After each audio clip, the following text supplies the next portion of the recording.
Hey, welcome back, everyone. It's me, Mr. 4K. So, we talked about the Xbox Series X version of Microsoft Flight Simulator 2024. I think I've spent enough time with the console version to know how it runs and how it plays. And for the most part, console version does a fine job for a console. Now, we're stepping into a PC version. PC version is honestly where this game or this simulator software shines the most, and that's because with the PC version you have wide range of options and flexibility that can help you have the best possible flight simulator experience. So before we dive into me showcasing the detail uh, of this region right here in Colorado, Aspen, let's go ahead and let's go through a settings. I want to show you my settings. Now, before we jump into settings, I'm using a gaming laptop. I'm not using a gaming desktop. So my gaming laptop is the Republic of Gamers Asus Strix G16. I believe it's a 2023 version, and it has a i9 processor, ninth generation i9 processor. I think like a 38 threads, 5.6 gigahertz with a turbo boost goes up to 6.4 gigahertz. Uh, Pretty good processor, CPU. I have a 40 series 4070 GPU. I have a 16 gigs of DDR5 RAM. So a pretty decent, you know, gaming laptop. Uh, so let me show you what my settings are. All right. First thing first, full screen resolution, it's set to 3840 by 2160. What does this mean? And I see a lot of people get confused. All right. Uh, this is not native 4K. The output is the resolution that you are outputting to that television, and that television, it's a 4K television that has capacity to fill in 8.3 million pixels. Now, how you reach those 8.3 million pixels will depend on what type of method are you using.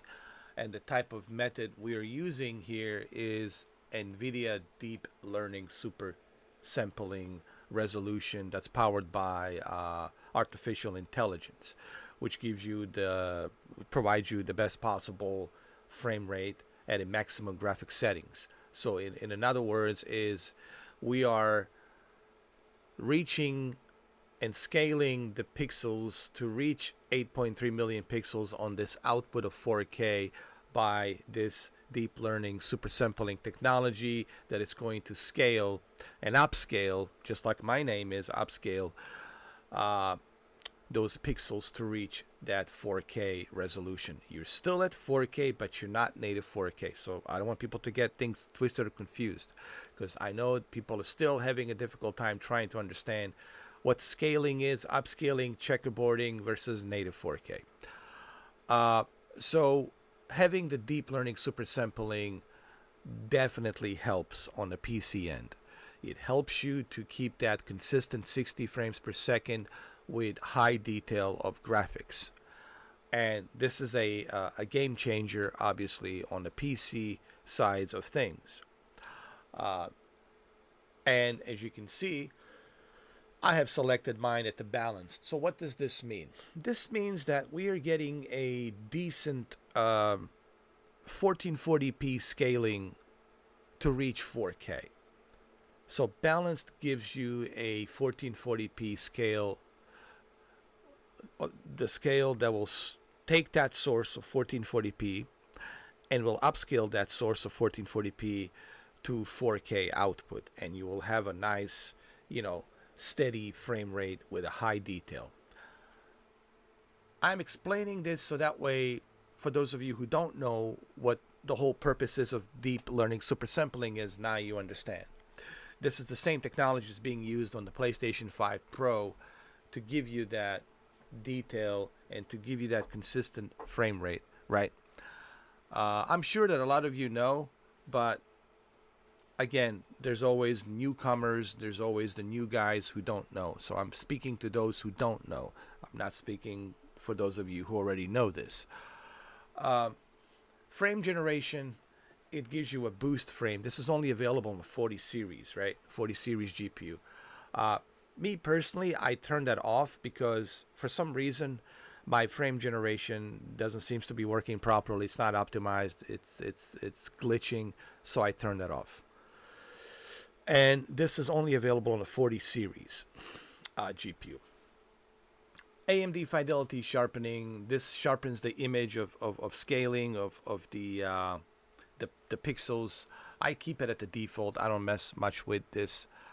The VSync, I keep it turned on because I don't like to have a tear on the screen. Like when I'm moving around, I want to make sure that it's smooth 60 FPS, constant 60 FPS.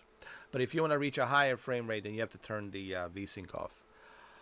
NVIDIA Reflex Low Latency, this is something that will give you a much better increase in PC responsiveness, so that way the latency on this controller will be better, or the latency on my Velocity One control stick that I have will be better as well. And then of course here is my global rendering quality. My global rendering quality, it's custom, so I'm gonna go through this really quick. Terrain level of detail, it's set to 150.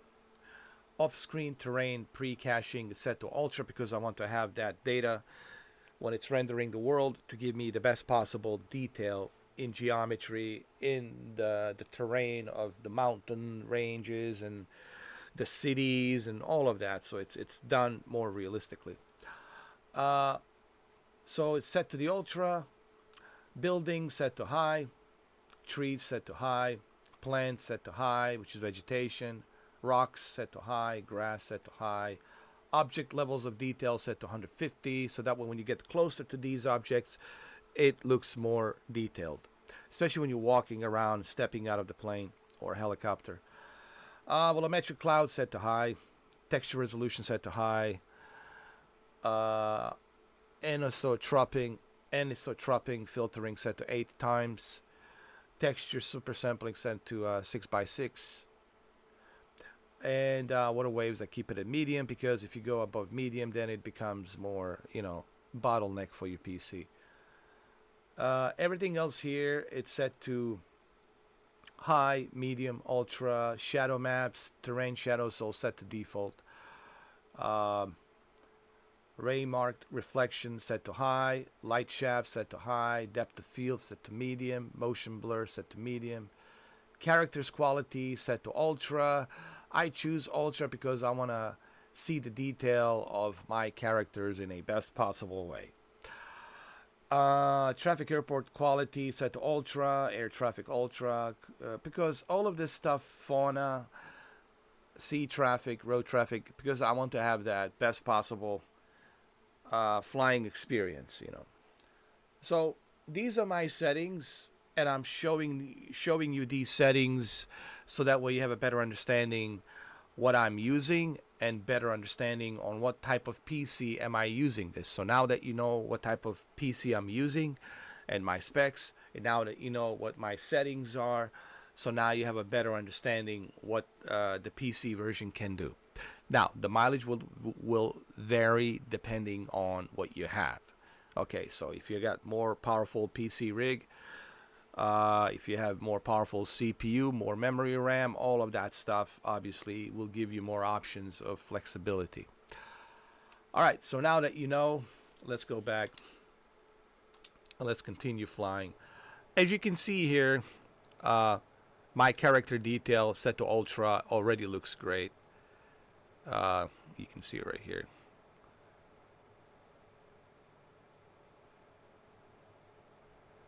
The detail of the plane looks highly detailed, as it should be.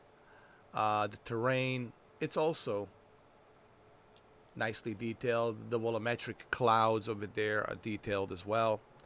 uh, and it's all at the 60 FPS frame rate, and it looks quite good, quite nice. We can maybe sit over here for a little bit and look out the window. Um, the PC version, without a doubt, it's the best version to go with. With the PC version, you will have well, the best quality. That's number one. You will have the best quality, and on top of the quality, you will also have the best performance in 60 FPS.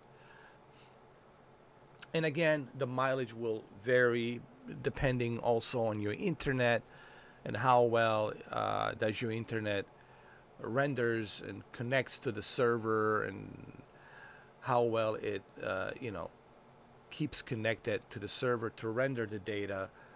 But as you can see, uh, when the internet's working properly, when you connect it to the servers and everything's working as it should, and there's no delay in delivering that data, you can see that the quality of the trees and the mountains looks quite impressive.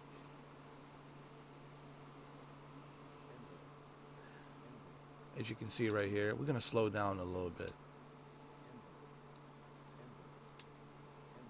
so you can see a little bit better.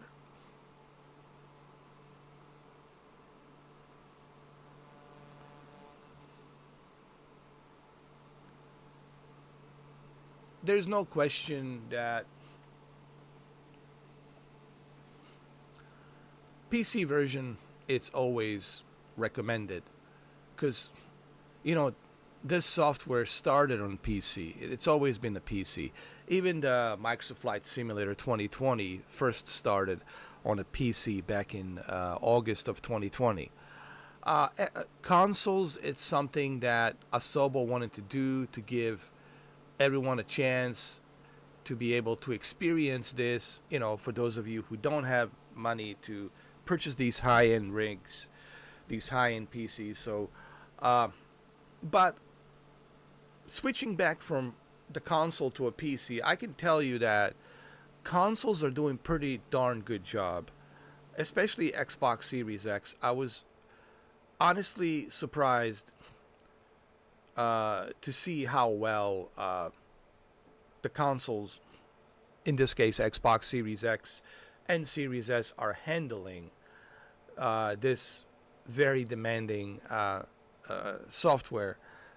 And it is very demanding, even on a PC. And you can only imagine how demanding it is on a console. Now, on a console, you do get medium textures, medium filtering on the textures. You do get medium volumetric clouds. Everything's kind of toned down, so that way you can have a more consistency in a performance, and to experience a more consistency in a overall experience as you are flying. So the console version, it's impressive for what it does. You know, so if you have a console and you're like, oh man, look, the fact that you can even play this on a console, it's impressive to begin with. And I have played it on the console. I have done a bunch of videos. You can go look at them as a reference. They're recorded in 4K HDR. I've done live streams on it. It's impressive when it works. When it works, it's impressive. It's still kind of a buggy mess. There's still some issues on both PC and the console, but especially the console version. But once you turn on that HDR, once you turn on that Dolby Vision, the console version, it's pretty impressive for what it's doing. So if you have a console and you got a Game Pass, which I assume you do, you got an Xbox Series X or Series S, the console is a more affordable way for you to experience this, and that's the whole point that Asobo made the transition to console version, is to give everyone a option to enjoy this, right? So it's not just for those of you who have a PC with a high-end rigs. It's also for those of you who have a console. So if you have a console, you're not being left out. You're still going to enjoy this flying experience at a very affordable price. You don't have to go with the Xbox Series X. You don't have to pay $500. You can go with a Series S and pay $300, and you're still going to have a good experience. Or let's say you can afford $300. Well, guess what? You can get yourself an Amazon Fire TV stick for like $40 or $30, maybe on the sale. Especially now during the Thanksgiving, Black Friday and holiday season, you can go ahead and purchase an Amazon Fire TV stick and pair your controller, and you have yourself the cheapest flight simulator entry level experience for like $30 or $40, right? So it's good to see that the Microsoft and the Xbox is giving you the flexibility, wide range of options for everyone who wants to enjoy flying. And I think that's the whole idea here. That's the whole goal here from Asobo and Microsoft and Phil Spencer, is to leave no one behind. Give everyone a chance to enjoy this. Even if you don't have an Amazon Fire TV stick, maybe you have a Chromebook, and you connect your Chromebook to your monitor, your TV, and you download the Xbox Game Pass app, and you have a Game Pass Ultimate, and you can go on the cloud and play this on the cloud. I played it on the cloud. There's absolutely nothing wrong with it. It's the Xbox Series X version, and it looks exactly like a Series X version. Or maybe you have maybe you have a Quest 3 and you want to enjoy this on a Quest 3 through cloud and play it on the biggest possible screen through VR, so you can do that as well. So this is where Microsoft Flight Simulator 2024 truly shines, is the wide range of options for you to enjoy and play this game. Now, the PC is the most recommended, because with the PC version, as you can see, you have the best possible quality. You have the best possible detail. And of course, the detail and the quality will depend on what you have. What type of rig do you have? What type of CPU, GPU do you have? So it'll all depend on what you're using. Like I said, the more powerful PC you have, the better experience. And if you are serious, what I want to do here at the end of this video is, I think this is no brainer. I think anyone who's watching this understands, the PC version is obviously the most recommended version. But why is PC the most recommended version?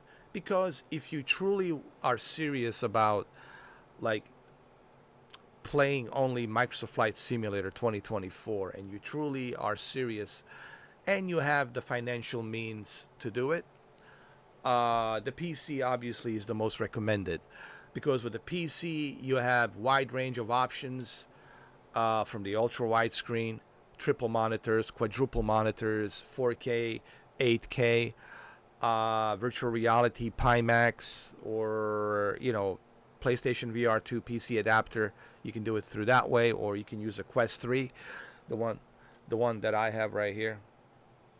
So you have wide range of options, and the PC version, obviously, to me, it's the most recommended version. Not only are you going to have the best scenery, the best detail, the best performance due to the deep learning, super sampling, frame generation, etc., etc.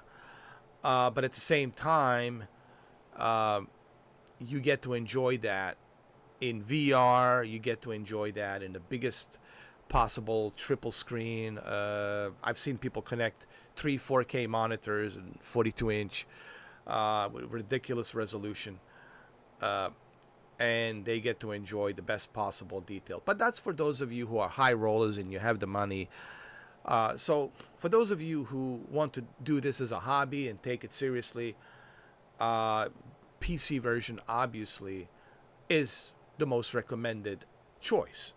But that's for those of you who are like super serious about taking this as serious as possible as a software to get you to become a pilot. A friend of mine named Dominic has became a pilot because of this game back in 2020, and he was using a console version. So you don't necessarily have to, you know, have the super high end PC with all the gear and everything. Um, you can also be enthusiastic and be inspired even by a console version, because with a console version you can learn all the basics of aviation, to learn what the attitude means, to learn about what's the use of the flaps, and when do you use the flaps, when you don't use the flaps, right? To learn all of these basics,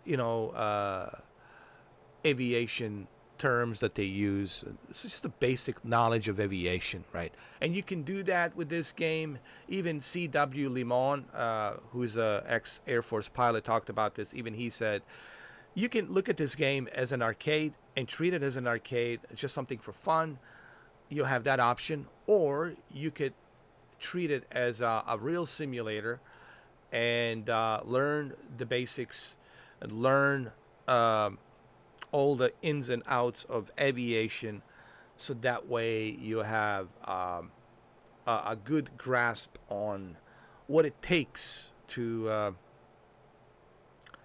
become a pilot. And I think this software, it's a perfect tool for those of you who are like teenagers in college, and you're having this passion to become a pilot. I think this will definitely give you that um,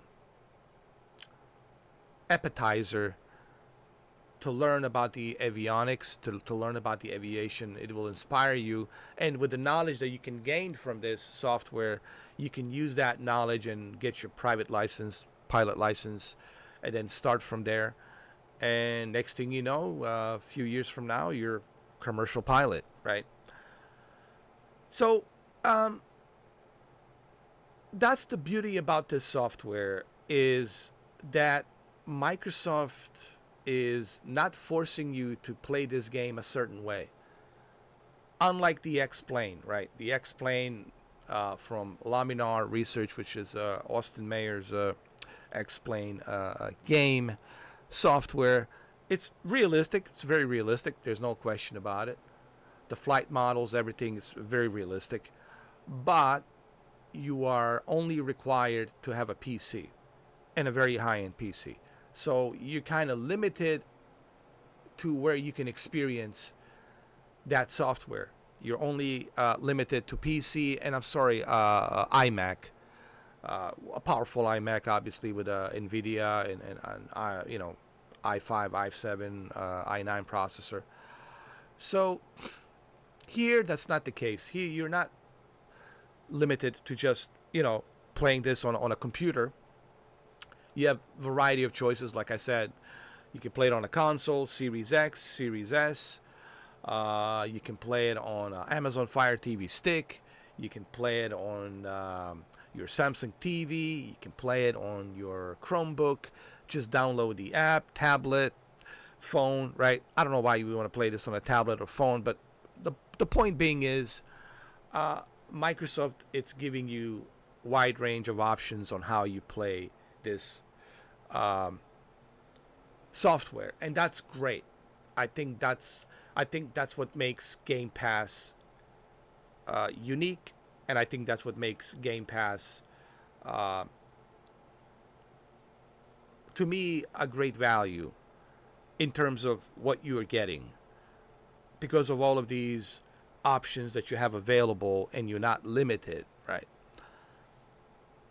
So I hope that this video, I know it's a long video, but I really felt like I made this video because of my friend MGD Omega. Big thanks to MGD Omega. Because of him, I'm able to do this. because he paid for the Game Pass Ultimate till January 25th, and I'm grateful for that. Because of him, we'll be able to experience pretty soon Indiana Jones in a great circle. Uh, and I felt like I needed to do this video to give you honestly my look, not just into a PC version, but also to give you my overall look on this software as a complete package. Uh, but mainly we're here, talking about the PC version and why the PC version stands out and is most recommended version because of all of the above that I just mentioned. But at the same time, as I also mentioned, kudos to Microsoft and Asobo. They're also giving you other wide range of options on how you can experience this. And make no mistake, whether you're on a console, whether you're on the PC, whether you are on the VR, whether you are on the tablet or Amazon Fire TV stick, Samsung TV, what have you, I think you will have equally the same experience of aviation.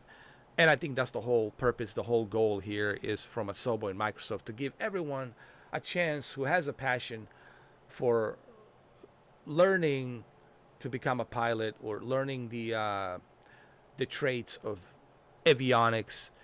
It's available for everyone who wants it through all these different variety of options, which I just mentioned.